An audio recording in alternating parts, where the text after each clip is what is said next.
If you're an entrepreneur and your business is not yet registered, if you're looking to grow your registered business, or you're an accomplished professional.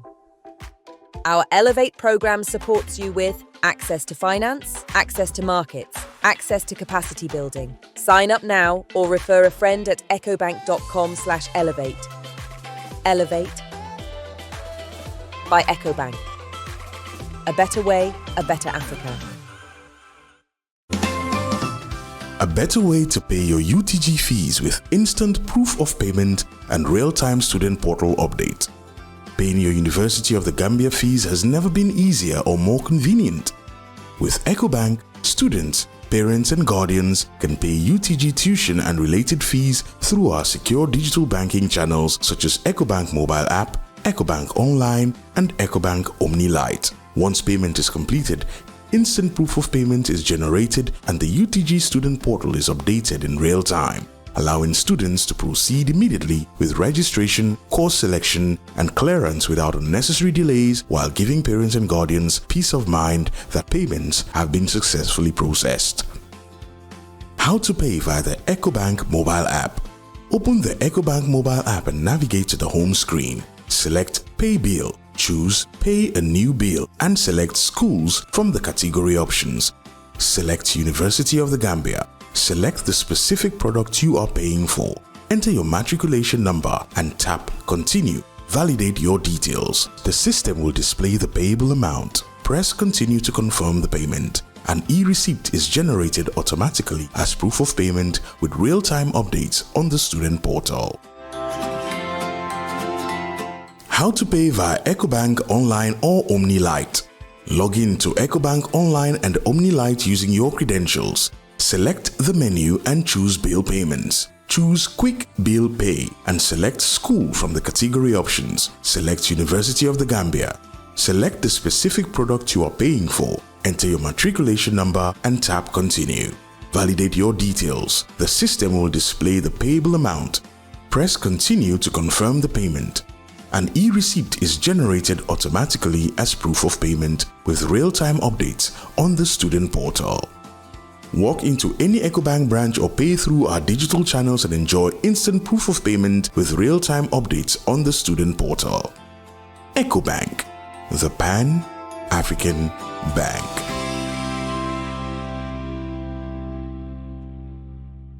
Jah Oil. The company have filling stations across the country, and our rates are relatively cheaper than anyone else across the country. Jah Oil is the biggest producer and distributor of cement in the country with the most competitive prices in the market.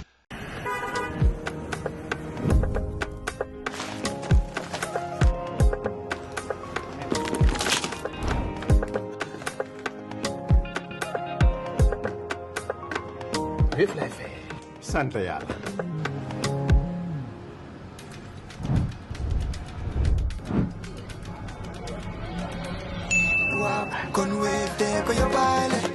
Lekar, utul wave, nga scan, nga fay, nak doo ci yokku dara.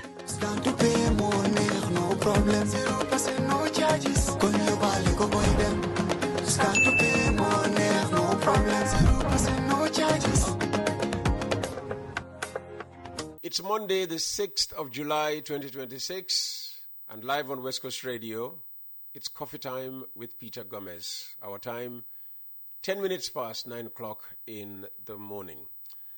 And with December's election drawing ever closer, opposition coalition efforts are under the spotlight. At the heart of those talks is the Coalition Mediation Committee, CMC, the body tasked with guiding parties toward a common framework and enforcing a code of conduct. Its work could determine whether the opposition enters the 2026 election united or divided. And joining us live this morning is the committee's spokesperson, lawyer Assan Martin. And he's here to share insights on the coalition process, the challenges of building unity, and what this means for Gambians looking ahead to the polls. Welcome, lawyer Assan Martin.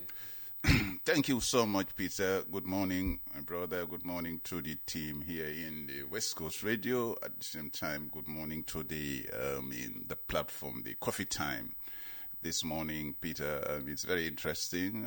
From your intro, honestly, I could feel being here and also sharing views and trying to give updates to the Gambian people. Because as you just mentioned, Peter, we are at a state where now we are in an election year. People are hopeful. People are expecting also the approach of the opposition. It's a challenge, Peter. It's a very complex dynamics, no doubt. It's a challenge. The political dynamics is different from last time. Our goal is to make sure we have a new government replacing the current one. This is what we are trying to do. So we are in that endeavor, working with political parties, political stakeholders.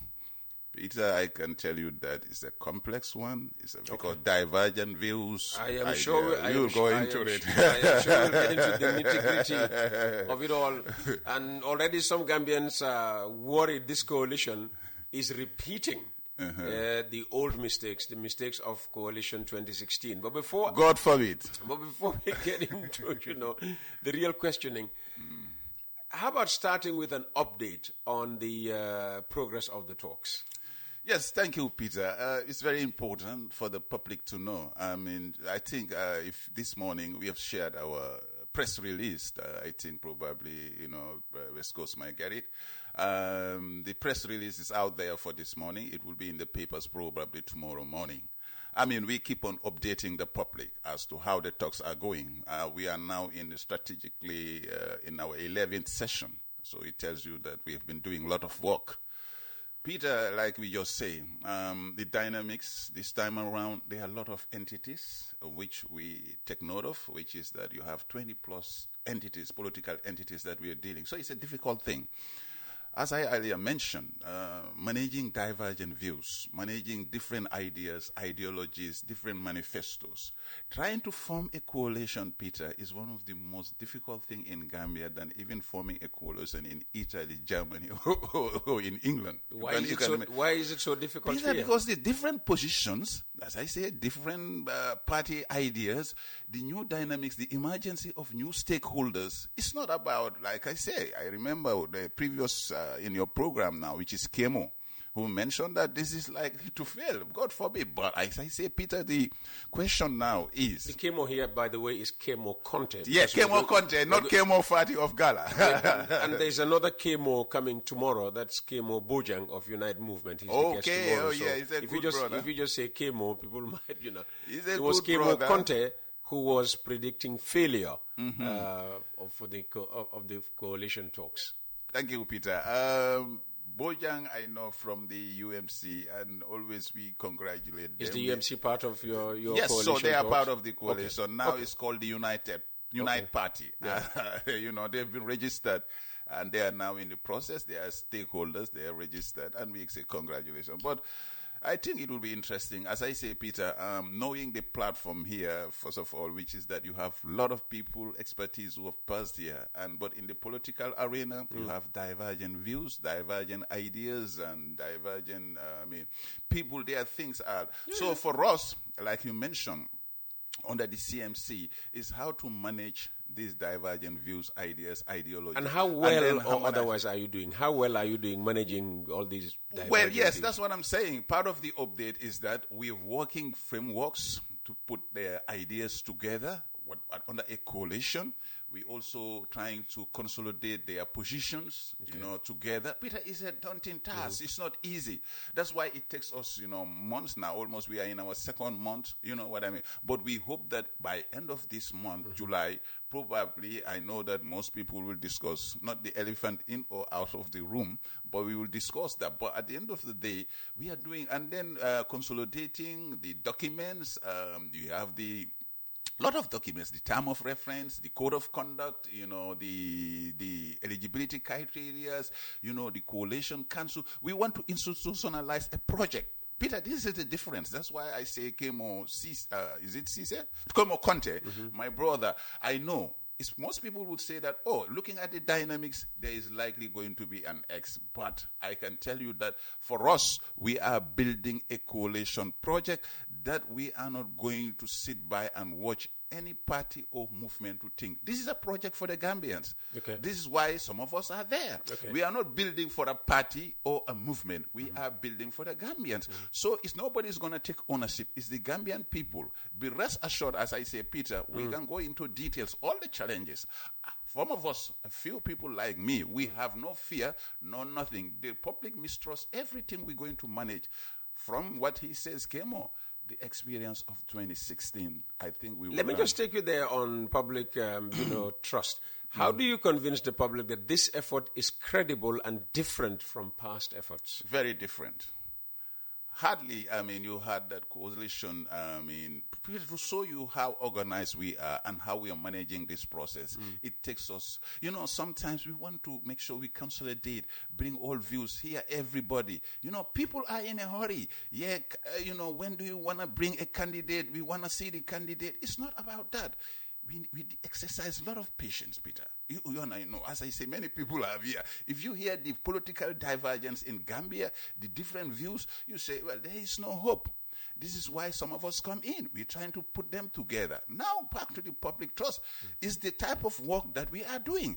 We are managing, trying to consolidate documents. Peter, this time around, it's not like the previous coalition where you ask, no, there is no document, it's no signature. No. We are trying to put the house in order. That is, every document, we can mention them, every signature will be there, and finally there will not only going to be signatures, there will be signing and swearing ceremonies over this document. Really? Peter, Chigatal, Nila Fal, Nyonyunga Injika Deglu, Balanga Hela Didem Japo to hold a constitution and swear that I will defend and protect the Gambian people. You will defend and respect and abide by our coalition mechanism. Without that, we are not going. Doing la fall, we are not going to put you on the campaign trail. Neither you are a party or a movement. Peter, some of us, we represent Gambians. We have the voice. Some of different people, Gambians, here are listening. All Gambians today, I can assure you, they want change. But the question is, how are you going to bring this in? Most Gambians, maybe, not all Gambians. I'm sure Adam Barrow does not want change. And the people around Adam Barrow do not want change. President Adam Barrow knows that reality 2016, Peter, and you're right. Honestly, there were people who, if those people today, I don't want to mention some names, if they were not there, the change would not happen. So definitely, he should also acknowledge those people in the sense that, Peter, now we the point here is Adam Barrow does not want change. Adam Barrow wants continuity. Okay, his but ministers want continuity. His party and alliance members want continuity. But Gambians, as I say, as you just qualify, most Gambians want change. So at this time around, Peter, the Mandinka say, "Mansakinin jamano fenko jamano bang." So at the end of the day, what I want to say here is that President Adam Barrow, under him, we have failed leadership. These Gambians, no Gambians can dispute. Maybe a few of them sitting in government offices will say, yes. But it's the failure of leadership, Peter, the betrayal of trust. All reforms today in Gambia, security reform, constitutional reform, economic reform, all the constitutional reform, all the reforms that we mentioned in 2016, they are not here to be realized. So for us, under his leadership, and you know what the Barrow camp will say? Oh, we had all that before. People are living in a hardship. So what lessons from the 2016 coalition that defeated Yahya Jammeh are guiding your current efforts? Thank you, Peter. Again, 2016, we were very afraid with what was happening. The problem was in 2016, we were living, before 2016, we've lived almost 20 years where we experienced, people who call it, not only dictatorship, but Notel, that is the freedoms that Gambians were living in. People who call it, under him also we have some developments here and there. But out of that 20 years of difficult political, I'll put it this way, which is the misrule, we come up to 2016. Peter, there was a desperation. That was a big factor that we did not take into consideration, that we want change. Gambians, we are desperate for change in 2016. but we did not look and we did not study the options. We did not review the strategies and the aftermath of the change, which leads to the betrayal of President Adama Barrow. This is true. I mean, I was there. We know all what has happened. The fact that it was, for instance, we say that the 2016 government should have been a transitional government. You heard about the 3 years thing, the agreements that were there, were they signed, were not signed. After the change, we see the jockeying of positions, this different kind of... In fact, we were not expecting politics in 2016. What we were expecting is a transitional governance by the stakeholders then, to accept that. But what we see after all, a president that this thing in 2016 came in and started politicking. He forms a party within the duration of the transitional period. This time around, we're not going there. That was one of the biggest failures in 2016. A president comes in, he starts playing politics. And this is what we have seen within the geopolitics now. Balangla Fall, you have agreements with people, but once you go in, as I say, it becomes the issue of trust. Is the issue outside the room now. The biggest issue is the elephant in the room, who that person is. Okay. But the trust issue. But our land here is that the change in 2016, Peter, in short, post-2016 is what was not managed, the jockeying of positions. Certain people make a lot of mistakes in 2016. We've learned from that. That's why I'm saying this time around is going to be a different ball game. It's a coalition project. A party or movement likes it, you be part of the project. If you don't like it, Peter, go your own way. It's not the project, it's not to it's to the Gambians. Ordinarily, most Gambians out there. Peter, he can assure you that I know the political dynamics. Even if 50 or 60% of Gambians belong to party entities, most of them now today, people are fed up with the politics. And how do we bring back trust? And a lot of them also, they are in the independent camps. Are you suggesting the undecided voters? Peter, the undecided voters, Kemo Conte was mentioning them. We are reaching out to them that this is a project, you take it and you have a government. And most people, like you mentioned, is either to come in together or divided. No, Peter, you can divide in 1 or 2 lines. Our goal is to have a united opposition, but we are not ruling out any alternative. In 2016, there were key 3 stakeholders. You remember that?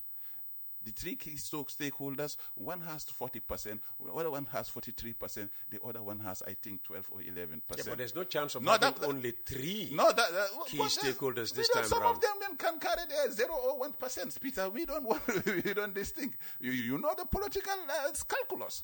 For us, Peter, today what bars me from contesting and then straight to the ballot box, even if I have 0.00006%, nothing bars me. So if I say that I'm going to stand, doesn't mean that it's a divided opposition.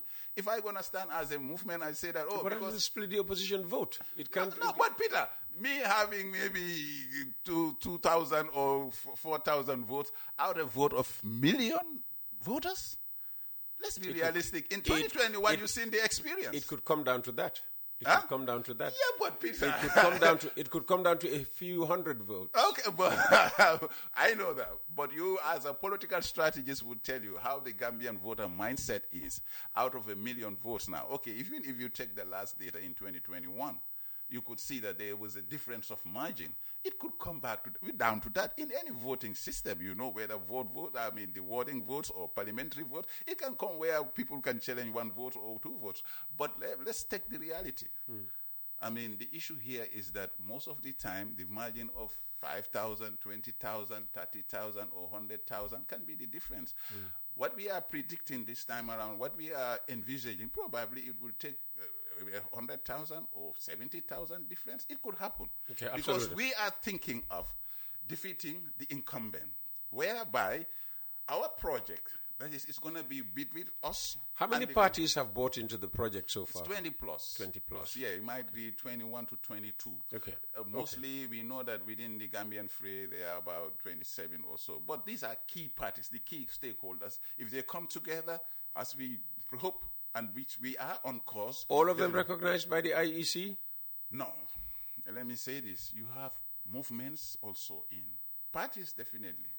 no doubt. A registered party is this thing. And then there are also registered movements.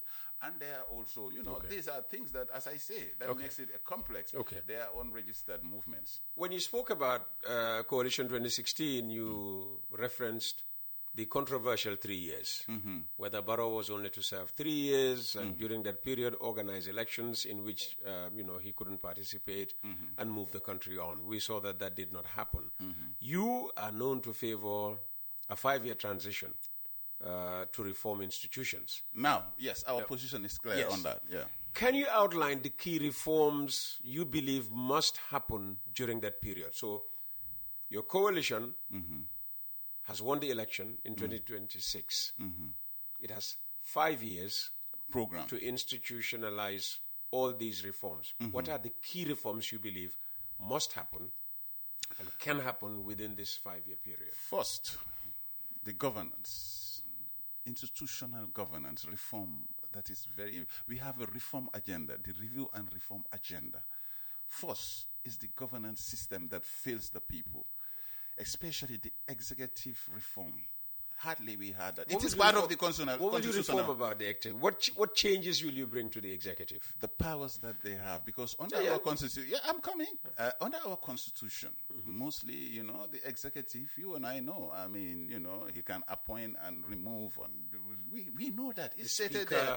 And the Chief Justice. Chief Justice, we are coming now. Even though the judiciary and the National Assembly are supposed to be co-equal.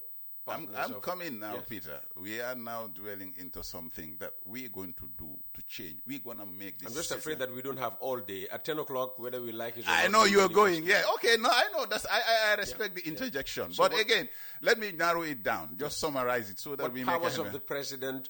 Yeah, powers of the president. Today, if we appoint a president, for instance, under us, even before you become a flag bearer, you have to sign and swear that you have to work with our coalition governance council. That probably, if I'm going to appoint ministers, you have to do in consultation with this coalition governance council. But when you come to government, I think you understand, like the first reform will include the 2020, bring in the 2020 draft, because the 2020 draft also have a lot of important things, like the president nomination of ministers, them passing through parliament, and also the powers of ministers.